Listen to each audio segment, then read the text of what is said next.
Assalamualaikum warahmatullahi wabarakatuh. Bapak Ibu yang terhormat, selamat datang di kampus Universitas Muhammadiyah Mahakarya Aceh, Biren. Saat ini Anda sedang berada di Aula Universitas Muhammadiyah Mahakarya Aceh yang terletak persis di pusat kota Biren dan merupakan sebuah area bebas asap rokok. Sesuai dengan manajemen fasilitas dan keselamatan, kami akan memberikan petunjuk keselamatan sebelum acara dimulai. Ruangan ini memiliki 2 pintu keluar, berada persis di sebelah selatan dari ruangan ini atau di sebelah kiri dari posisi Anda duduk saat ini. Ruangan ini juga dilengkapi dengan 1 alat pemadam api ringan yang terletak persis di bagian dalam dekat dengan pintu keluar ruangan ini.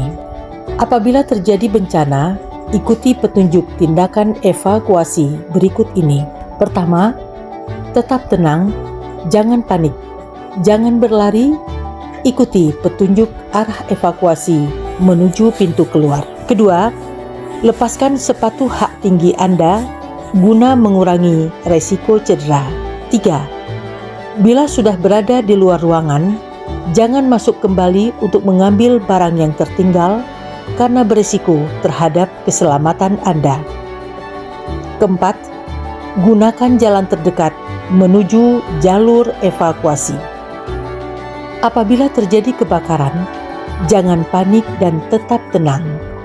Berjalanlah dengan posisi serendah mungkin atau merangkak menuju pintu keluar. Lalu tutup hidung dan mulut dengan sapu tangan atau tisu yang telah dibasahi dengan air guna menghindari kemungkinan terhirupnya gas beracun. Lalu keluar menuju ke tempat berhimpun di titik kumpul gedung Universitas Muhammadiyah Mahakarya Aceh ini. Apabila terjadi gempa, carilah tempat perlindungan yang lebih tinggi dari tubuh kita, seperti berlindung di bawah meja atau menutupi kepala dengan tas atau tangan Anda. Gedung Universitas Muhammadiyah Mahakarya Aceh ini memiliki 1 titik kumpul yang berada di bagian tengah dan depan dari gedung ini.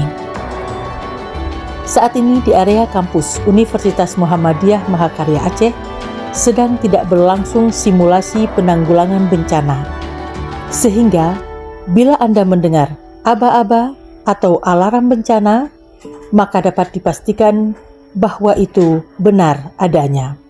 Sehingga Anda dipersilahkan untuk mengikuti petunjuk kami di atas. Demikian dan terima kasih atas perhatiannya dan selamat melanjutkan aktivitas berikutnya. Wassalamualaikum warahmatullahi wabarakatuh.